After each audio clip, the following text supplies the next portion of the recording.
Bonjour à tous, que la sainte paix de Dieu soit avec vous.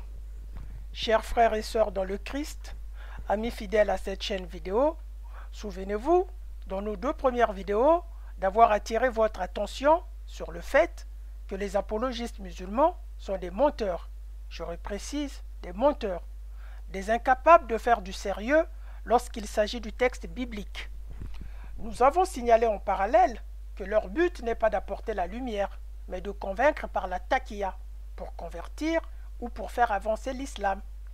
C'est ainsi que nous avons décidé de traiter ce sujet afin que vous vous rendiez compte que nous n'avons pas parlé au hasard, mais nous avons dénoncé des faits réels. Dans cette présentation, nous allons vous présenter des références officielles du texte coranique, le Coran étant bien entendu le livre saint des musulmans qui contient les ordonnances d'Allah, et d'autres sources islamiques rapportant les faits et gestes de Mahomet. Mahomet étant naturellement le premier exemple des musulmans et de la pratique de la parole de Dieu dans l'islam. Cette centralisation sur le textuel coranique et sur le gestuel mahométan vous apportera un éclairage général sur l'art de la dissimulation à partir des écrits du Coran, des hadiths et de la charia. Cette présentation apportera un intérêt particulier à tous ceux qui veulent comprendre comment les musulmans s'exercent pour convertir ou faire la guerre aux non-musulmans, tout en se dissimulant. Cette présentation consiste à parler de ce comportement inique fondé sur l'hypocrisie, le mensonge, la tromperie, la dissimulation, la duperie. Vous avez tous entendu déjà parler de la taqiyya dans l'islam. La taqiyya est une doctrine islamique qui permet aux musulmans, quels qu'ils soient, de pouvoir mentir à des non-musulmans, juifs, chrétiens et païens. Tous réduits par le texte coranique sous la même désapprobation d'infidèles ou de mécréants. Donc, mentir aux non-musulmans consiste de tromper activement au-delà du contexte de la préservation de soi. Dans son livre At-Taqiyya fil Islam, c'est-à-dire Taqiyya dans l'islam, le docteur Sami Moukaram, ancien professeur d'études islamiques à l'université américaine de Beyrouth et auteur de quelques 25 livres sur l'islam, démontre l'ubiquité et la large applicabilité de la taqiyya et dit ceci dans son livre, nous le citons. La taqiyya revêt d'une importance fondamentale dans l'islam. Pratiquement, toute secte islamique l'accepte et la pratique.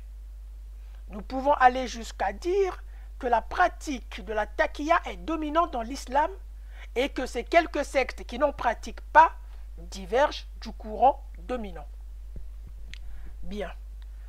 Pris par l'étau de la pourriture scripturaire du Coran et des hadiths, les musulmans essayent de se défendre en faisant valoir les versets qui interdisent le mensonge, pour soutenir que la doctrine islamique normative met fortement l'accent sur l'obligation de dire la vérité. Franchement, c'est une lecture étroite des versets qu'ils ont. Regardons l'ensemble de ces versets coraniques brandis par les musulmans qui semblent interdire le mensonge. Ils apparaissent sur votre écran actuellement. L'hypocrisie. Le Coran traite d'hypocrites ceux des musulmans qui abandonnent la communauté musulmane ou celui qui cherche à détourner un musulman de sa religion ou celui qui croit mais qui fait le contraire. Les faux serments. Le Coran dénonce les frères de Joseph d'avoir fomenté du mensonge à son égard en faisant des faux serments. La distorsion. Le Coran dénonce la distorsion de la vérité, la distorsion du livre, en détournant leur sens par des fausses explications, ou mentir sur ce qui est illicite et ce qui est licite. Le mensonge. Il s'agit des mensonges sur des propos attribués faussement à Allah et des propos, par exemple, qu'Allah a une descendance. Les calomnies. Le Coran interdit aux musulmans de se calomnier entre croyants, en prenant également des exemples sur les frères de Joseph. La répression du mensonge. Allah punit de l'enfer ceux qui nient la vérité et ceux qui mentent aux musulmans. Voilà, ceux qui mentent aux musulmans. La protection contre le mensonge. Allah demande aux musulmans de se protéger contre le mensonge. Pour cela, il demande qu'il y ait un témoignage de 4 personnes. Fin de citation de tous ces versets qui sont sur votre écran, que nous n'avons pas cités, que nous avons expliqués brièvement. Bien. Alors, pouvons-nous dire que tous ces versets coraniques que nous venons de citer ordonnent-ils aux musulmans de ne pas mentir? Loin de là. Tous ces versets ne sont destinés à être utilisés qu'envers Allah ou entre musulmans, lorsque vous les mettez dans leur contexte. D'une manière significative, aucun verset mentionné dans le Coran exhorte réellement les musulmans à être honnêtes et véridiques aux non-musulmans. En comparaison avec la Bible, où tout est clair et limpide. Par exemple, dans la Bible, on va prendre Éphésiens chapitre 4, verset 25. Nous lisons. C'est pourquoi renoncez au mensonge et que chacun de vous parle selon la vérité à son prochain. Nous répétons à son prochain, qui est un terme assez large et général, car nous sommes membres les uns des autres. Lisons Exode chapitre 20, verset 16. Il est écrit: tu ne porteras point de faux témoignages contre ton prochain. Là encore, on parle du prochain. Vous pourriez lire Colossiens chapitre 3, verset 8 à 10. Bien. Avant de continuer à poursuivre cette présentation, regardons d'abord cet extrait vidéo et on se retrouvera tout de suite après. But unlike other religions, there are certain situations where a Muslim can lie and that would be acceptable, even encouraged. This concept called al-taqiyya. Al-taqiyya means prevention. So a Muslim is allowed to lie to prevent harm that may come to him or to Islam. When one is under pressure, one may lie in order to protect the religion. This is taught in the Quran, chapter 3, verse 28, chapter 16, verse 106. There are certain provisions for lying. So a Muslim can lie for the cause of Islam, can lie to keep peace in his family, so he can lie to his wife.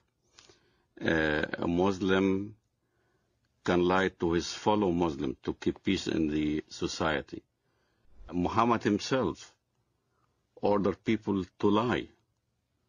When people that he ordered to go and kill somebody, they told him, we cannot kill him unless we lie to that person. He said, okay, fine, lie. The apostle said, who will rid me of Ibn al-Ashraf? Muhammad bin Maslama, brother of the Bani Abdul Ashal, said, I will deal with him for you, O apostle of God. I will kill him. The apostle said, do so if you can. He said, O apostle of God, we shall have to tell lies. The apostle answered, say what you like, for you are free in the matter. Incroyable. Jugez-en vous-même le niveau de moralité d'Allah et de son prophète Mahomet. C'est terrible d'entendre ces témoignages qui révèlent l'autorisation de mentir. L'islam autorise cette immoralité. l'islam doit apparaître comme une religion paradoxale. D'un côté, l'islam c'est la transcendance, et la transcendance oblige la moralité envers tout le monde. Mais de l'autre côté, le mensonge est autorisé pour une partie du monde seulement, c'est-à-dire les non-musulmans. Nous sommes étonnés de constater l'existence de la tromperie dans l'islam et comment Allah et son prophète Mahomet trouvent agréable la taqiyya. Nous allons maintenant parler de façon concrète ce sujet avec la dissimulation ou la tromperie envers les non-musulmans. Nous tenons par ailleurs à préciser que notre étude prend ses appuis uniquement sur le texte coranique, sur des propos attribués à Mahomet et sur des exemples sur les musulmans qui pratiquent la taqiyya. Notre présentation se divise en 4 chapitres. Dans un premier temps, nous allons parler des prophéties. Dans un deuxième temps, nous allons parler des hypocrisies. Dans un troisième temps, nous allons parler de la taqiyya et de la France. Dans un quatrième temps, nous allons parler de la taqiyya et de la guerre. Puis, nous finirons avec la conclusion. Bien, dans le premier chapitre, les prophéties, nous allons observer les versets du Coran et les propos de Mahomet qui autoriseraient la pratique de la dissimulation. Dans le deuxième chapitre, les hypocrisies, nous allons voir les 4 méthodes de la dissimulation utilisées par les musulmans qui sont la tawriya, la taqiyya, la mourna et le kitman, et bien entendu leur fonctionnement. Dans le troisième chapitre, la taqiyya et la France, nous allons examiner 3 attitudes des officiels, des représentants des musulmans de France, respectivement les attitudes qu'ils ont eues après la mort du prêtre Jacques Hamel, après les attentats de Charlie Hebdo et après les attentats de Bruxelles. Dans le 4e chapitre, la taqiyya et la guerre, nous allons examiner 2 époques. Celle de Mahomet, en sa qualité de prophète, de quoi était-il capable dans sa pratique de la taqiyya? Et nous allons aussi examiner notre époque actuelle, les tenants et les aboutissements de la taqiyya. Dans la conclusion, nous allons parler des risques hypothétiques dans l'avenir à cause, bien entendu, de la taqiyya et ses conséquences hypothétiques pour le monde libre, qui sont une série d'alertes pour les non-musulmans. Notre présentation va répondre aux questions suivantes. Finalement, qu'est-ce que la taqiyya? Comment est-elle justifiée par les savants et ceux qui y recourent? Comment s'inscrit-elle dans une vision plus large du code éthique de l'islam, en particulier en ce qui concerne les relations avec les non-musulmans? Plus concrètement, en quoi la doctrine de la taqiyya pénètre-t-elle toutes les interactions entre les musulmans et les non-musulmans? Maintenant, nous allons développer ce sujet avec le chapitre numéro 1. Premier chapitre, les prophéties. Pour commencer, il faut d'abord mieux comprendre pourquoi l'islam n'autorise pas à un musulman de mentir à un autre musulman, mais autorise cependant le musulman de mentir à un non-musulman. Il faut savoir que la jurisprudence islamique sépare l'humanité en 2 classes, et ceci dans tous les domaines de la vie. Les musulmans d'un côté et les non-musulmans de l'autre côté. Ces 2 classes sont assimilées respectivement à Dar al-Islam et à Dar al-Harb. Les musulmans font donc partie de Dar al-Islam, qui est le domaine de la soumission à Allah et où la charia règne. On effectue publiquement les 5 appels à la prière quotidienne. On vit selon les préceptes de l'islam. On construit des mosquées. Et l'ensemble des musulmans sur Dar al-Islam constitue ce qu'on appelle la Oumma, ou la nation islamique, c'est-à-dire tous les musulmans de la terre, indépendamment des barrières nationales, raciales ou linguistiques, peuvent se retrouver. Les non-musulmans, c'est-à-dire tous les restes, font partie de Dar al-Harb. Ce sont les pays où l'islam reste à conquérir, par le djihad armé de conquête, mais aussi par le djihad religieux, aux autres cultes et croyances du pays. C'est ainsi que les islamistes s'inscrivent sur le domaine du djihad armé de conquête. Et en ce qui concerne les apologistes musulmans, quant à eux, ils s'inscrivent sur le domaine du djihad religieux, aux autres cultes et croyances. Ils font un effort prosélyte et missionnaire du pays à conquérir. Et de temps en temps, ils usent de la taqiyya. Nous allons vous présenter dans ce premier chapitre et rapidement les propos d'Allah, c'est-à-dire le Coran, et les propos de Mahomet, c'est-à-dire les hadiths. Premièrement, le Coran. Dans le verset du Coran, chapitre 6, verset 105, le Coran explique, les versets ont été expliqués clairement à Mahomet, qui doit les transmettre clairement aux croyants. Bien. Maintenant, les versets qui suivent montrent qu'il y a des circonstances qui peuvent pousser un musulman à mentir. Par exemple, le verset du Coran, chapitre 3, verset 28. Ce verset demande aux musulmans de ne pas prendre les mécréants comme alliés ou comme amis, à moins que cela n'y soit contraint par un péril à redouter, afin de se dissimuler.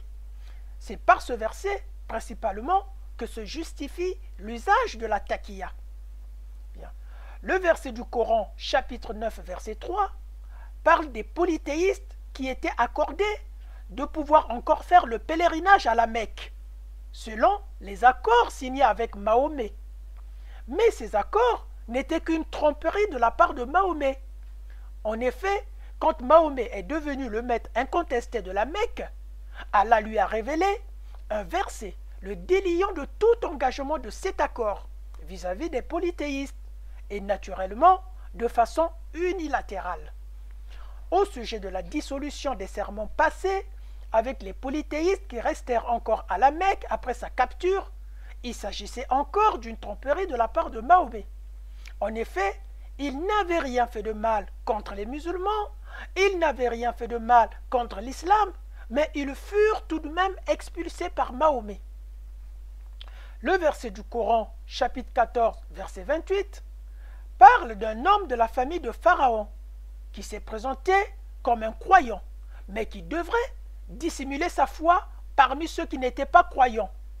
Vous voyez, frères et sœurs, ce verset encourage de dissimuler sa foi parmi les non-croyants, c'est-à-dire les non-croyants, c'est-à-dire parmi les non-musulmans. Bien, le verset du Coran, chapitre 2, verset 225, atteste que Dieu vous tiendra rigueur, non pas d'un serment que vous aurez prononcé à la légère, mais de celui que vous aurez proféré en toute conscience.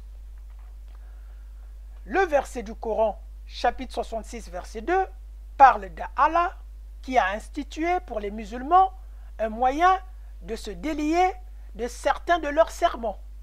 Autrement dit, les musulmans peuvent prêter serment par hypocrisie. Le verset du Coran, chapitre 3, verset 54, enseigne comment Allah lui-même, qui est Dieu, complote envers ses créatures. Ce verset est une version islamique de la crucifixion de Jésus.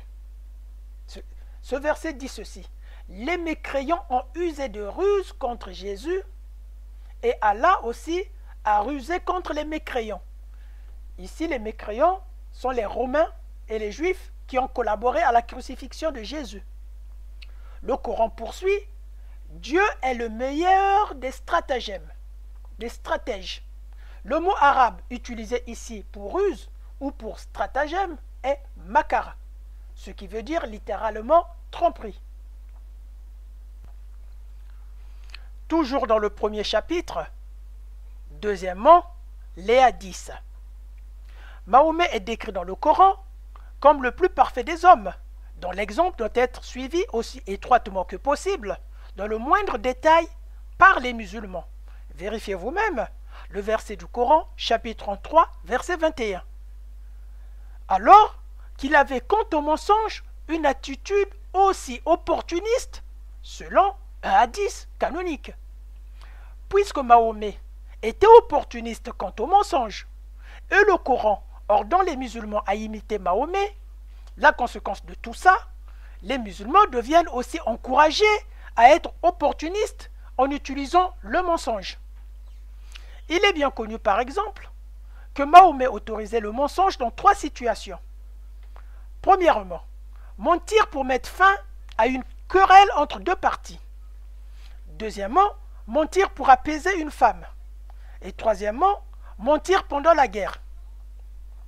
D'autres hadiths existent qui témoignent que Mahomet a usé du mensonge et a autorisé le mensonge à ses fidèles afin qu'il arrive à ses buts. Bukhari 52, 269. Le prophète dit: la guerre est basée sur la tromperie. Ces hadiths justifient le meurtre de Uzaïr ibn Zarim et 30 de ses hommes désarmés par Mahomet après la promesse d'un sauf-conduit. Un autre exemple, Bukhari 49, 857. Voilà, celui qui fait la paix entre les gens en inventant et en disant de fausses informations, celui-là n'est pas un menteur. Mentir, finalement, est permis quand la fin justifie les moyens. Bukhari 84, 64, 65. Alors qu'il était en position de force à la période de ces hadiths, Ali confirme qu'il est possible de mentir afin de tromper l'ennemi. Enfin, Bukhari 52, 271. Ces hadiths racontent le meurtre d'un poète, Kab bin al-Hasraf, sur la sollicitation de Mahomet, à la demande de Mahomet qui voulait sa peau. Les hommes qui se portèrent volontaires pour son assassinat utilisèrent la fourberie pour gagner la confiance de Kab, en lui faisant croire par le mensonge qu'ils se sont détournés de Mahomet. Ainsi trompé, la victime prit confiance et sortit de sa forteresse et fut massacré sans merci, bien qu'il défendît farouchement sa vie. Fin de ce premier chapitre et résumé de ce premier chapitre. Nous venons de voir que le Coran lui-même témoigne de la taqiyya. Puisque les musulmans croient que c'est Allah qui a révélé ces versets, Allah est donc par défaut le véritable responsable du mensonge. Les bras m'en tombent. Ce qui n'est pas surprenant, puisqu'il est décrit dans le Coran en arabe comme le meilleur makar, autrement dit, le meilleur menteur, le meilleur conspirateur ou le meilleur comploteur. Et nous l'avons vérifié dans le verset du Coran, chapitre 3, verset 54. Passons maintenant au chapitre suivant, les hypocrisies. Ce chapitre est l'un des plus importants sur la dissimulation. Il détaille les 4 méthodes de dissimulation pratiquées par les musulmans. Il est par conséquent composé de 4 sous-chapitres qui sont la tawriya, la taqiyya, la muruna et enfin le kitman. Deuxième chapitre, les hypocrisies. En fait, d'autres enseignements et avertissements islamiques divisent la tromperie des musulmans en plusieurs méthodes, ce qui fait qu'il existe 4 méthodes de dissimulation. Il y a la tawriya, il y a la taqiyya, il y a la muruna, enfin il y a le kitman.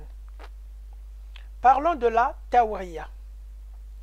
La tawriya signifie dissimulation et pourrait être définie comme étant l'inventivité dans l'art du mensonge. Imaginons qu'un musulman nie que la première sourate du Coran, c'est-à-dire la prière d'Al-Fatiha, rabaisse les juifs et les chrétiens, pour la raison que c'est une supplication faite par les musulmans 17 fois par jour, afin de les garder à l'abri de la voie des égarés et de ceux qui encourent la colère d'Allah. Le musulman connaissant pourtant cette réalité pourrait répondre que la prière d'Al-Fatiha ne mentionne pas par écrit les termes juifs et chrétiens, alors qu'il sait très bien que les expressions utilisées désignent les juifs et les chrétiens. Ce musulman pratiquerait ainsi la tawriya, parce que, bien que la première sourate du Coran ne mentionne pas explicitement les juifs et les chrétiens, ce musulman sait pertinemment que le terme égaré et l'expression ceux qui ont couru la colère d'Allah dans cette sourate se réfèrent aux chrétiens et aux juifs respectivement. Comme pour la plupart des pratiques musulmanes, la tawriya est attribuée au prophète de l'islam lui-même. En effet, les propos du prophète de l'islam consignés dans les hadiths affirment ceci. Écoutez bien. Allah m'a ordonné d'équivoque parmi les gens de ma communauté, dans la mesure où il m'a ordonné d'établir des obligations religieuses. Et j'ai été envoyé avec obscurité. Et quiconque vit sa vie en dissimulation meurt en martyr. Voilà, l'obscurité. C'est-à-dire, l'obscurité de Mahomet envers les musulmans, c'est la dissimulation. Et il finit par dire, la vie dissimulée conduit au martyr. Par exemple, une fatwa autorise les enfants de mentir au téléphone que le père est absent, bien qu'il soit présent. La fatwa précise que les enfants sont libres de mentir, car en le disant, on peut faire allusion que le père est absent s'il est dans une autre pièce de la maison. Ou bien, le père est absent de la même pièce, mais son esprit ne se trouve pas dans cette pièce. En dépit de leur nature trompeuse et en accord avec l'enseignement traditionnel islamique, la tawriya n'est pas considérée comme un mensonge. Cette tromperie destinée entre musulmans et aussi envers les non-musulmans est légitime selon la charia. La tawriya révèle la marge de manœuvre qui existe pour le musulman lorsqu'il parle à un musulman. À ne pas sombrer dans la taqiya qui, elle, ne doit être réservée qu'aux non-musulmans. En outre, la déclaration selon laquelle le prophète Mahomet a également souligné l'importance de l'honnêteté comme principe central de l'islam, suivi du hadith, l'honnêteté mène à la droiture, n'est valable que dans le contexte des relations entre musulmans. Bien. Parlons maintenant de la taqiya. Au sens strict, la taqiya est une forme de dissimulation de l'identité d'un musulman. Une dissimulation au service d'une autodéfense. Une forme de mensonge afin de protéger soit l'islam, soit le musulman. La taqiya vient du verset du Coran qui invite les musulmans que les croyants ne prennent pas pour alliés des infidèles au lieu des croyants. Quiconque le fait contredit la religion d'Allah, à moins que vous ne cherchiez à vous protéger d'eux. Coran, chapitre 3, verset 28. Cette autodéfense justifie la dissimulation. La loi islamique de la charia prévoit, quand il est possible d'atteindre un objectif en position couchée, mais pas en disant la vérité, il est permis de mentir si atteindre l'objectif est admissible, et le mensonge est obligatoire si l'objectif est obligatoire. D'autres exemples incluent mentir pour protéger l'islam ou le musulman. Sur ce verset du Coran chapitre 3 verset 28, Ibn Kathir, décédé en 1373, est une autre autorité du premier plan sur le Coran. Il apporte ceci dans son tafsir. Tafsir qui veut dire commentaire des versets du Coran. Quiconque, en quelque lieu et en quelque temps que ce soit, craint qu'il lui soit fait du mal par des non-musulmans, a le droit de se protéger par son attitude extérieure. À l'appui de cette interprétation, il cite un proche compagnon de Mahomet, Abu Darda, qui disait « Sourions à la face de certaines personnes alors que notre cœur les maudit. » Pour un autre compagnon, simplement connu sous le nom de Hal Hassan, pratiquer la taqiya est admissible jusqu'au jour du jugement, c'est-à-dire éternellement. Bien. D'autres savants de premier plan, comme Abu Abdullah al-Qurtubi et Muhyiddin ibn al-Arabi, ont étendu la taqiya aux actions.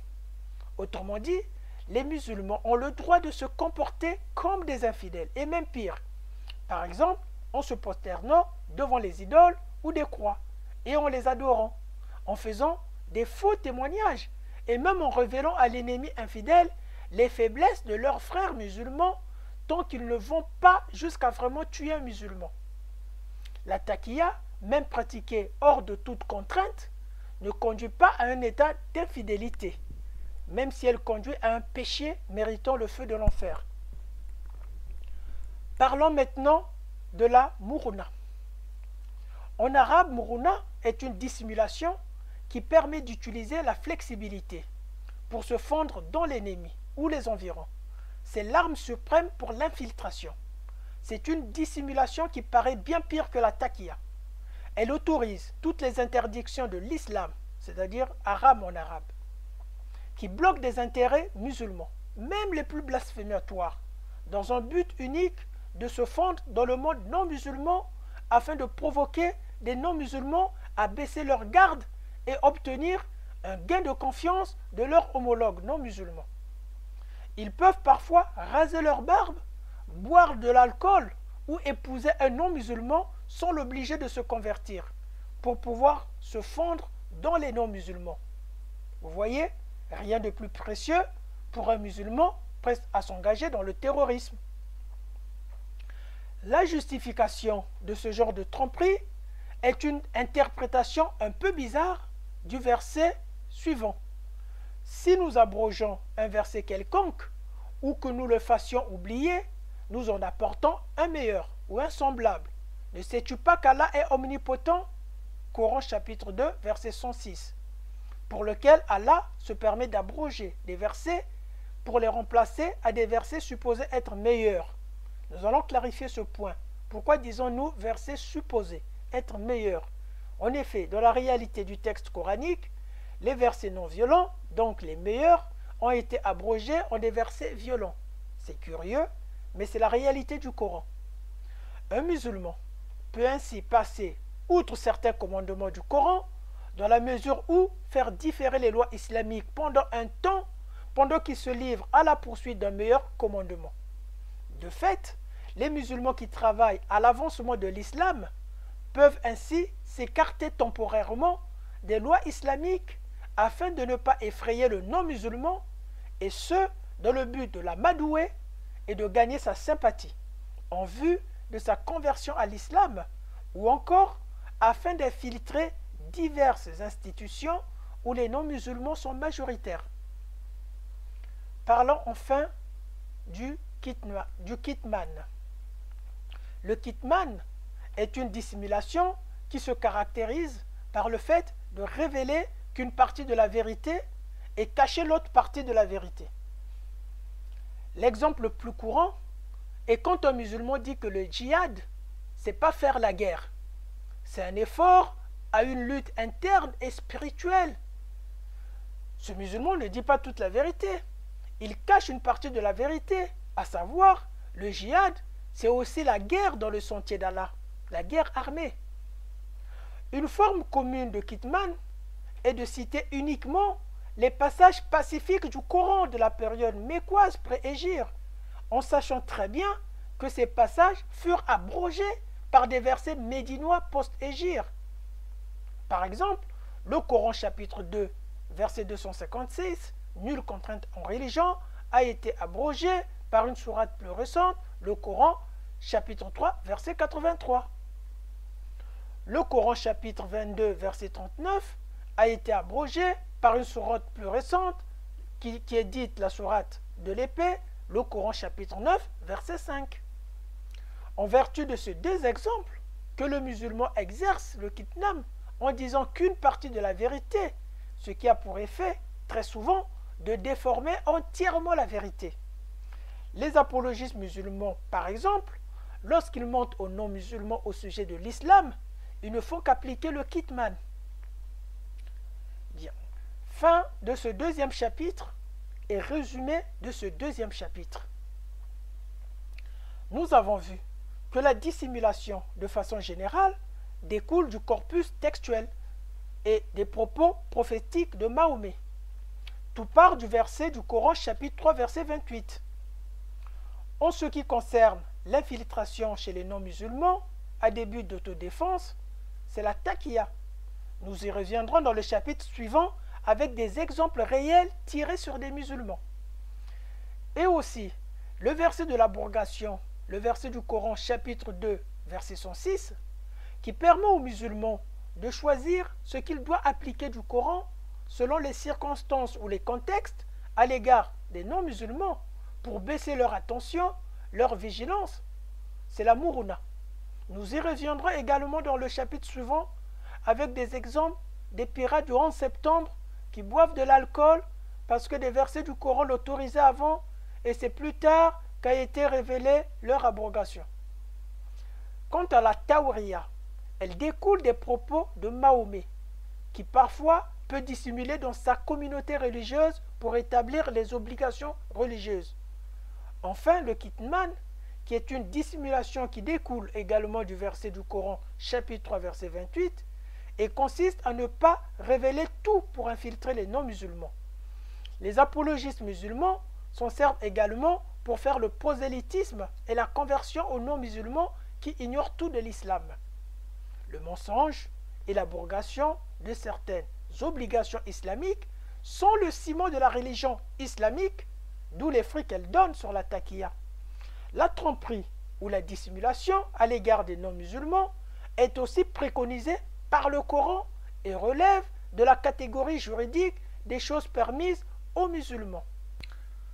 Troisième chapitre, la taqiyya et la France. Bien, poursuivons notre présentation avec 3 faits réels qui se sont déroulés en France et nombreux en ont parlé sur les réseaux sociaux. Ainsi, ce chapitre se divise en 3 sous-chapitres.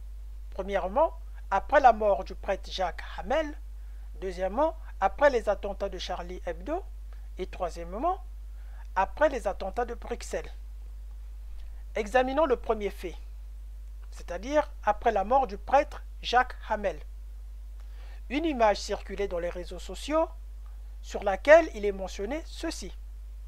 Celui qui a fait du mal à un juif ou à un chrétien trouvera en moi son adversaire au jour du jugement.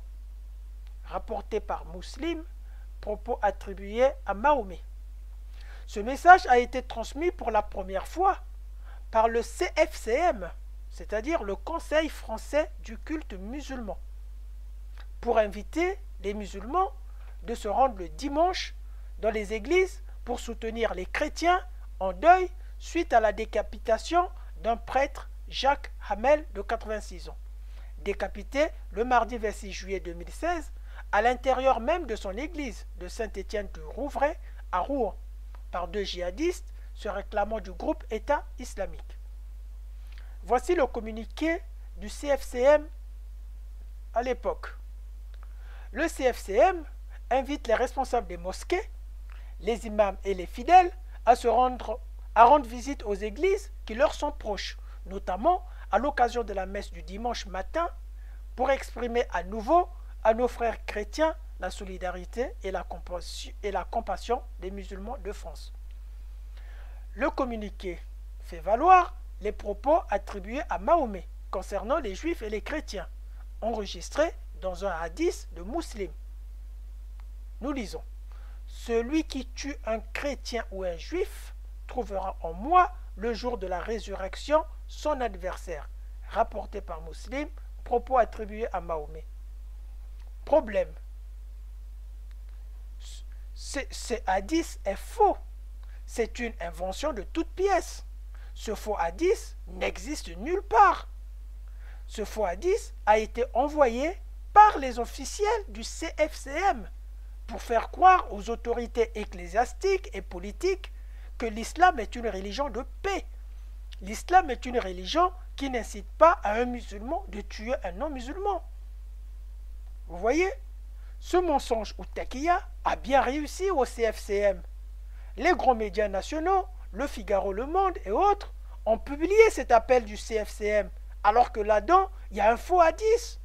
Et nombreux ont lu ces faux hadiths, et nombreux ont cru que l'islam n'incite pas à la haine. Mais pas un de ces journalistes n'a pris la peine de procéder à l'investigation et à la vérification du propos clé du communiqué, à savoir le hadith utilisé comme validation de l'islam aux musulmans de s'associer au deuil des catholiques. Bien. Examinons maintenant le deuxième fait, c'est-à-dire après les attentats de Charlie Hebdo. Bien, après les attentats de Charlie Hebdo du 7 janvier 2015, nous pouvons voir dans les réseaux sociaux une image où il est écrit « Violence », premier verset. Celui qui a tué un homme qui n'a commis aucune violence sur terre, ni tué, c'est comme s'il avait tué tous les hommes. Et celui qui sauve un seul homme, c'est comme s'il a sauvé l'humanité tout entière. Coran, chapitre 5, verset 32. Deuxième verset. Ne tuez pas la personne humaine, car Allah l'a déclarée sacrée. Coran, chapitre 6, verset 151. Problème, ce deuxième verset n'existe pas dans le Coran. Déjà la sourate 6 s'arrête au verset 52 et ce verset va jusqu'au 151. Voilà, ce verset n'existe pas. Quant au premier verset, le recteur de la mosquée de Paris, M. Boubacar, nous l'a servilement lu. C'est ainsi qu'il a réussi à duper les hommes politiques et les autorités religieuses chrétiennes. Comment Boubacar a-t-il réussi de tromper? En effet, ce verset, non seulement n'est pas complet, mais aussi il est tronqué. Car dans le Coran, cette version n'existe pas. Pourquoi le recteur de la mosquée de Paris va lire une version qui n'existe pas, un verset qui est tronqué et qui est incomplet? Voici le verset complet et la version exacte telle qu'il existe dans le Coran. Nous lisons. C'est pourquoi nous avons prescrit pour les enfants d'Israël que quiconque tuerait une personne non coupable d'un meurtre ou d'une corruption sur la terre, c'est comme s'il avait tué tous les hommes. Et quiconque lui fait don de la vie, c'est comme s'il faisait don de la vie à tous les hommes. En effet, nos messagers sont venus à eux avec les preuves, et puis voilà qu'en dépit de cela, beaucoup d'entre eux se mettent à commettre des excès sur la terre. Coran, chapitre 5, verset 32.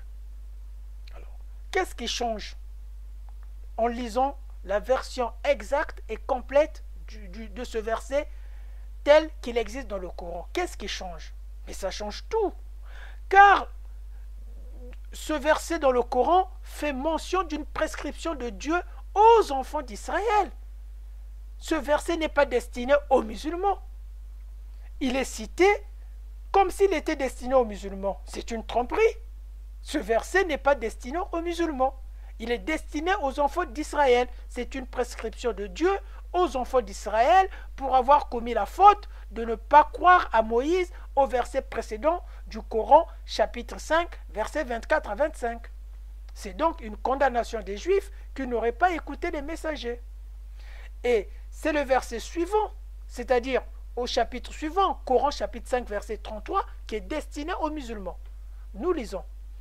La récompense de ceux qui font la guerre contre Dieu et contre son messager et qui s'efforcent de semer la corruption sur la terre, c'est qu'ils soient tués ou crucifiés ou que soient coupées leurs mains et leurs jambes opposées ou qu'ils soient expulsés du pays.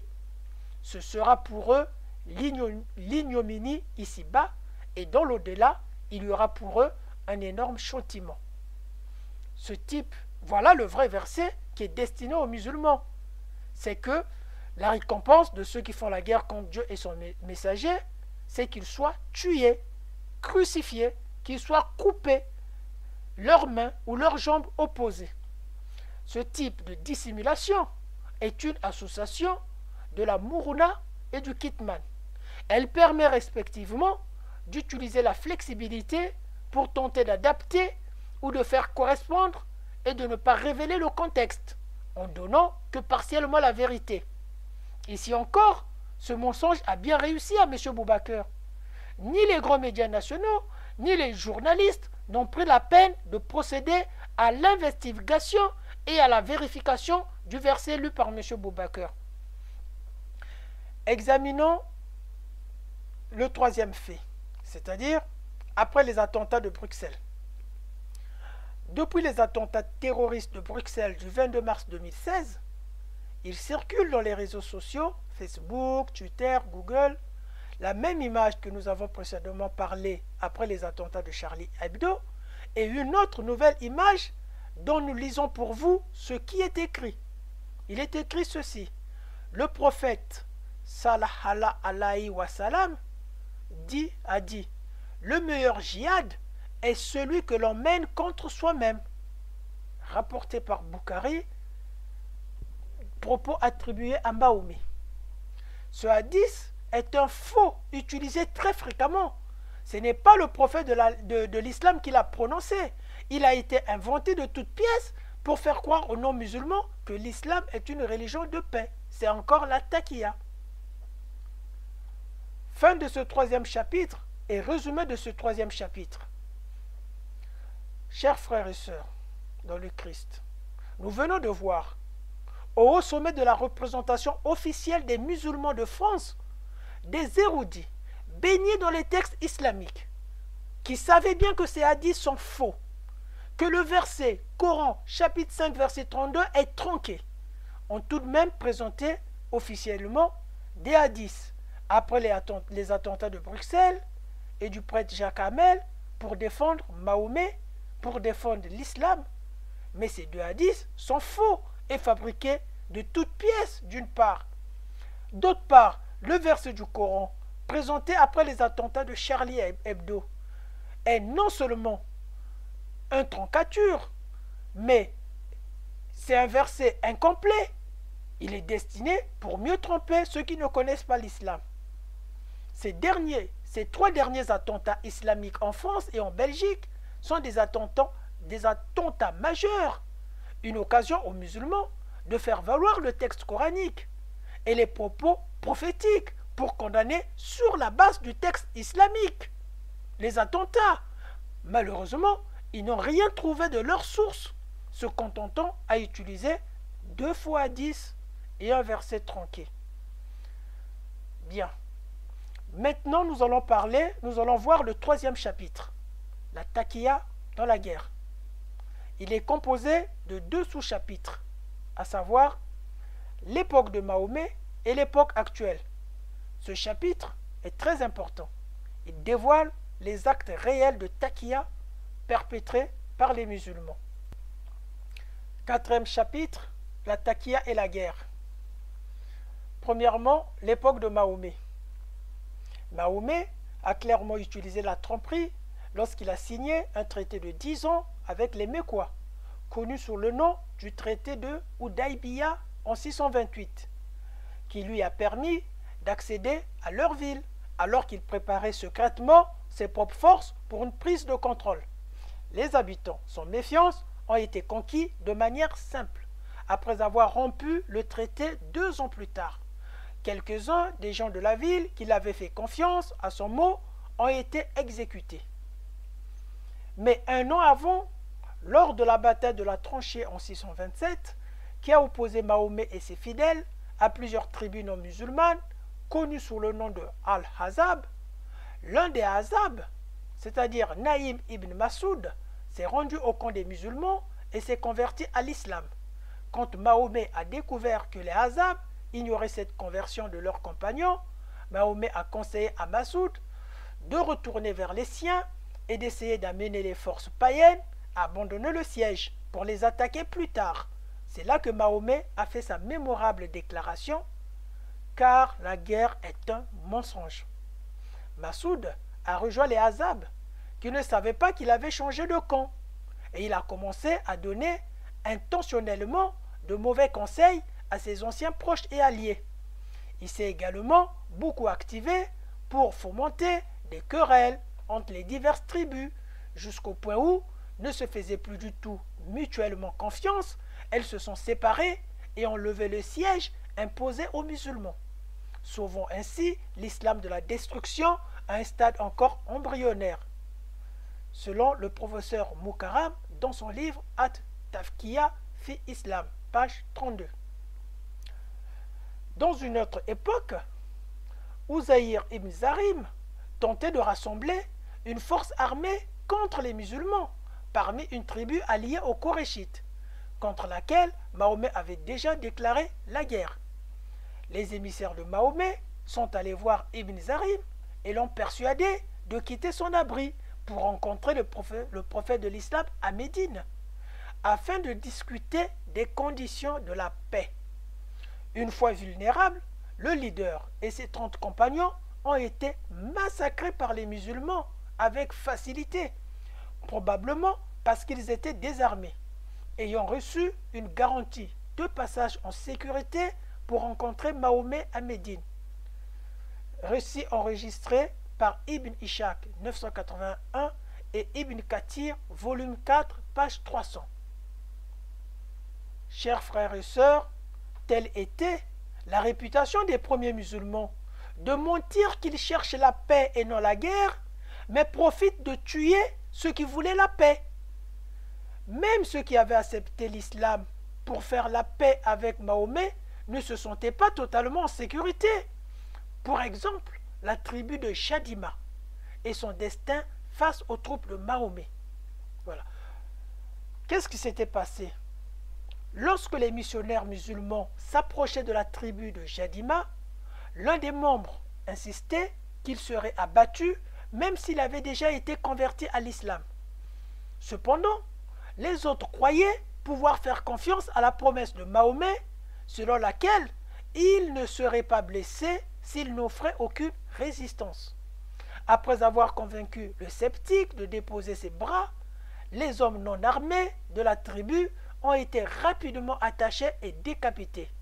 Récit enregistré par Ibn Ishaq 834 et 837. L'anecdote qui suit illustre de manière plus convaincante que le prophète de l'islam a légitimé le mensonge à ses fidèles. Le poète Ka'b ibn Ashraf avait offensé Mahomet par ses vers, qui s'était exclamé plus tard: qui va tuer cet homme qui a blessé Allah et son prophète? Un jeune musulman qui s'appelait Muhammad ibn Maslama s'était porté volontaire, à la condition d'être autorisé à mentir au poète pour pouvoir s'en approcher suffisamment pour le tuer. Mahomet avait accepté et avait donné son autorisation. Ibn Maslama est allé voir Ka'b et s'était mis à dénigrer l'islam et Mahomet. Il avait continué de la même manière jusqu'à devenir assez convaincant pour que Ka'b lui fasse confiance.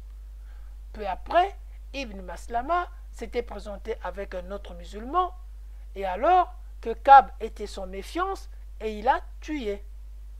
Récit enregistré chez Ibn Ishaq dans la biographie de Mahomet, page 367. Mahomet a dit d'autres choses qui jettent une lumière positive sur le mensonge. Notamment, Allah m'a ordonné d'entretenir le doute chez les gens, tout comme il m'a commandé de créer les obligations religieuses. Ou bien, j'ai été envoyé pour jeter un voile de confusion. Ou bien encore, celui qui vit sa vie dans la dissimulation meurt en martyr. Voilà. En bref, les plus anciennes données historiques sur l'islam de l'époque de Mahomet montrent clairement le recours à la taqiyya comme arme de guerre islamique. De plus, on décrit souvent la manière dont les premiers musulmans montaient pour se dégager de leurs obligations en général, en reniant, en insultant l'islam ou Mahomet, souvent avec l'approbation de celui-ci, son seul critère étant que leurs intentions, en arabe niha, soient pures. Pour cela, lire le livre du professeur Mukarram dans son livre At-Taqiyya fi Islam, page 11. Pendant la guerre, pendant par exemple les guerres contre les chrétiens, chaque fois que ceux-ci étaient en position de pouvoir, la pratique de la taqiyya devenait encore davantage faire partie intégrante de leur vie. Selon Mukarram, selon le professeur Mukarram, la taqiyya a été utilisée comme moyen d'écarter le danger des musulmans, surtout au temps critique et lorsque leurs frontières ont été exposées aux guerres avec l'Empire byzantin, puis par la suite, aux incursions, aux croisades des Francs et autres. Deuxièmement, l'époque actuelle. Les oulémas c'est-à-dire les savants musulmans, estiment que le mensonge fait partie intégrante de la conduite de la guerre. En mars 2009, l'expert juridique saoudien Bassem Alem faisait publiquement écho à cette vision des choses. Nous citons: « En tant que membre de la vraie religion, j'ai davantage le droit d'envahir les autres pour imposer un certain mode de vie conforme à la charia, dont l'histoire a montré que c'est la meilleure et la plus juste de toutes les civilisations. Telle est la vraie signification du djihad offensif. Lorsque nous lançons le djihad, ce n'est pas pour convertir les gens à l'islam, mais pour les libérer du sombre esclavage dans lequel ils vivent. Et il va sans dire que la taqiyya au service de l'altruisme est autorisée. » Plus récemment, des complices de l'attentat du 11 septembre, comme Khalid Sheikh Mohammed, ont rationalisé leur conspiration dans leur défense devant le tribunal en citant la déclaration du prophète Mahomet selon qui la guerre est le mensonge.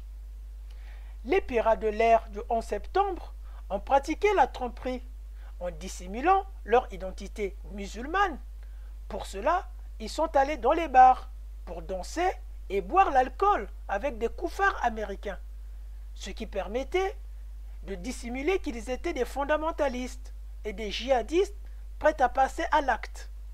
Ils ont aussi visité les clubs de striptease et des bars pendant leur disponibilité après les cours de pilotage aux États-Unis. Malgré leur but de faire écraser les avions sur les tours de Wall Street, les pirates de l'air ont fait comprendre aux passagers condamnés qu'il y a une bombe à bord, mais que tout le monde sera en sécurité pour autant que ces demandes soient satisfaites par le gouvernement états-unien. Selon la transmission effectivement du vol 93 qui enregistre des pirates de l'air à l'intérieur du cockpit. Évidemment, rien de tout cela n'était vrai. Mais ces hommes qui étaient tellement dévoués à l'islam qu'ils étaient prêts à tuer et à être tués pour la cause d'Allah, comme le dit le Coran, n'a rien vu de mal à employer la taqiyya pour faciliter leur mission de meurtre de masse. Selon un manuel juridique arabe consacré au djihad, tel que défini par les 4 écoles de la loi islamique sunnite, les oulémas, c'est-à-dire les savants de l'islam, conviennent que la taqiyya pendant la guerre est légitime. La tromperie est une forme d'art dans la guerre. Bien. Fin de ce 4e chapitre et résumé de ce 4e chapitre. Bien. Nous avons vu que Mahomet lui-même, qui est le parfait modèle à suivre pour tout musulman, qui croit à Allah, qui croit au jour dernier et qui veut aller au paradis, Mahomet lui-même a autorisé la taqiyya pendant les guerres pour tuer des combattants ennemis qui se rendaient en croyant à la paix. Et également pour pouvoir éliminer le poète qui lui faisait des vers à son encontre, qu'il ne supportait plus. Après sa mort, ses compagnons ont poursuivi le même chemin de la taqiyya pendant qu'ils faisaient des guerres de conquête pour imposer l'islam. Nous avons vu également, de nos jours, la taqiyya comme art de guerre dans certaines opérations djihadistes. Et nombreuses sont des opérations djihadistes à travers le monde où la dissimulation et l'infiltration sont pratiquées, mais auxquelles nous n'avons pas fait référence dans cette présentation. Ce chapitre révèle le déni de la réalité des sunnites et dément tous les sunnites qui disent que la taqiyya n'est qu'une affaire de chiites. En effet, si les communautés chiites ont pratiqué la dissimulation partout et chaque fois que leurs rivaux sunnites étaient plus nombreux et par conséquent les menaçaient, à l'inverse, les musulmans sunnites, loin de souffrir des persécutions comme les chiites, à chaque fois qu'ils en ont eu la possibilité, ont déclenché le djihad contre le royaume de la mécréance. Et c'est là qu'ils ont déployé la taqiyya, non pas seulement en tant que manœuvre de dissimulation, comme les chiites en terre sunnite, mais de plus en tant que tromperie active ou taqiyya de la guerre. En fait, la taqiyya trouve son fondement dans la doctrine de l'islam, chiite ou sunnite, et est souvent décrite comme égale, voire supérieure, à d'autres vertus militaires universelles comme le courage, la bravoure ou le sens du sacrifice. Nous avons fini avec le développement de ce sujet. Maintenant, place à la conclusion. Conclusion. Frères et sœurs dans le Christ, amis fidèles à cette chaîne vidéo, comme vous l'avez constaté, notre étude prend ses appuis que sur le seul texte coranique et sur les faits et gestes de Mahomet, concernant bien entendu la pratique de l'hypocrisie, du mensonge, de la tromperie, de la dissimulation, de la duperie et de la ruse. Nous avons montré les différentes méthodes de mensonge utilisées par des musulmans à l'encontre des non-musulmans pour convertir, pour faire du prosélytisme ou pour s'insérer dans les institutions étatiques pour pouvoir changer la démocratie par la loi islamique. Nous avons aussi montré les conséquences de la pratique de la taqiyya en cours des combats armés depuis les débuts de l'islam, en brandissant le mensonge sur la paix, ceci sous les accords de Mahomet, afin de tuer des soldats non armés qui se rendent. Or, avec les règles actuelles sur la guerre, tuer les soldats sans défense est un crime de guerre. Mahomet serait donc un criminel de guerre? Ou alors, Allah serait-il le même Dieu que la Bible? Nous ne croyons pas. Nous ne croyons certainement pas. Le mensonge pendant la guerre n'a évidemment rien de bien étonnant. Tromper l'ennemi pendant une guerre relève du simple bon sens. Que l'islam organise, légitime la guerre est étonnant. Pourquoi? Car à aucun moment l'islam organise, enseigne la paix réelle et définitive. Pourquoi l'islam enseigne toujours la guerre? Depuis le livre des prophètes, dans l'Ancien Testament, et depuis le livre du Nouveau Testament, avec l'avènement de Jésus, Dieu interdit la guerre. Ce qui signifie, les prophètes et Dieu lui-même n'enseignent pas la guerre, n'organisent pas la guerre, ne légitiment pas la guerre. La taqiyya islamique pose toute une série de dilemmes éthiques. Croire à un Dieu qui justifie dans son livre et à travers l'exemple de son prophète, qui encourage le mensonge et qui n'éprouve aucun scrupule d'ordre moral à mentir, est tout bêtement incompréhensible. Alors, pourquoi le Coran interdit à un croyant de tromper d'autres croyants, mais demande de tromper des non-musulmans? Certainement parce qu'Allah fait la distinction discriminatoire entre les musulmans et les non-musulmans. C'est pourquoi nous invitons les non-musulmans à être vigilants à l'égard de l'islam. Pourquoi? La loi islamique sépare sans aucune ambiguïté le monde en deux moitiés en guerre perpétuelle. Le monde islamique contre le monde non islamique, et considère que la volonté d'Allah est que le premier soumette le second. Mais si la guerre contre les infidèles est une affaire perpétuelle, si la guerre est le mensonge, et si les actes sont justifiés par l'intention, des musulmans en nombre impossible à déterminer aujourd'hui, en conclurant tout naturellement qu'Allah leur donne le droit de mentir, tant qu'ils croient que leur mensonge sert à aider l'islam. Par exemple, le verset du Coran chapitre 8, 39 qui dit « Jusqu'à ce que tout chaos prenne fin et que toute religion appartienne à Allah ». Donc nous sommes dans une guerre. L'islam a mis le monde non musulman dans une guerre perpétuelle. Qui plus est, ces mensonges sont considérés comme un moyen au service d'un but altruiste. Les ouvertures des musulmans à la paix, au dialogue ou même à des trêves temporaires doivent être vues sous cet éclairage. Il y a plus d'un siècle, le philosophe James Lorimer s'exprimait en ces termes.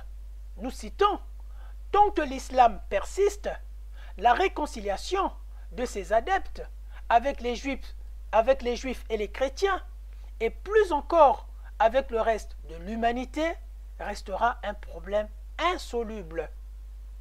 Dans son article sur le djihad, dans l'encyclopédie de l'islam, Émile Tian écrit ceci, nous citons, « Le devoir du djihad existe tant que la domination universelle de l'islam n'a pas été obtenue. La paix avec les nations non musulmanes n'est donc qu'une situation provisoire.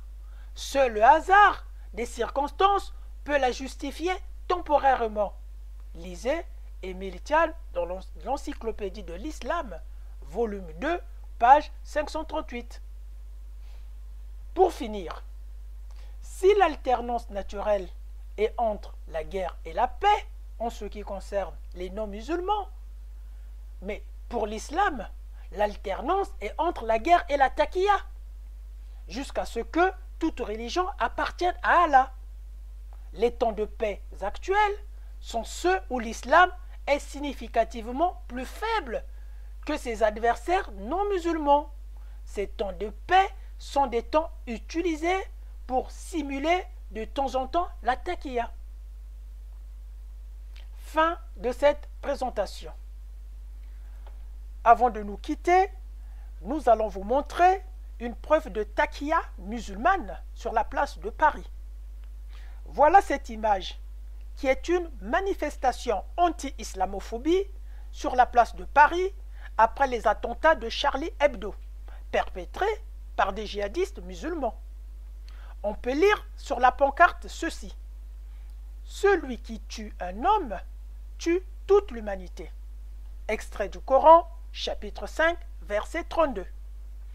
Et plus bas, il est mentionné « Valable à Paris, au Nigeria. Valable en Syrie, en Ukraine.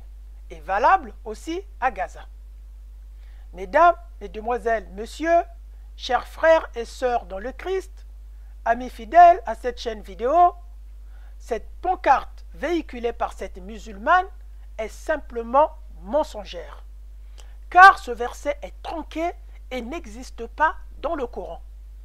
C'est une version que font circuler les musulmans dans le monde non musulman pour dissimuler la vérité du Coran et dissimuler l'idéal islamique, afin de ne pas attirer le non-musulman à la méfiance de l'islam.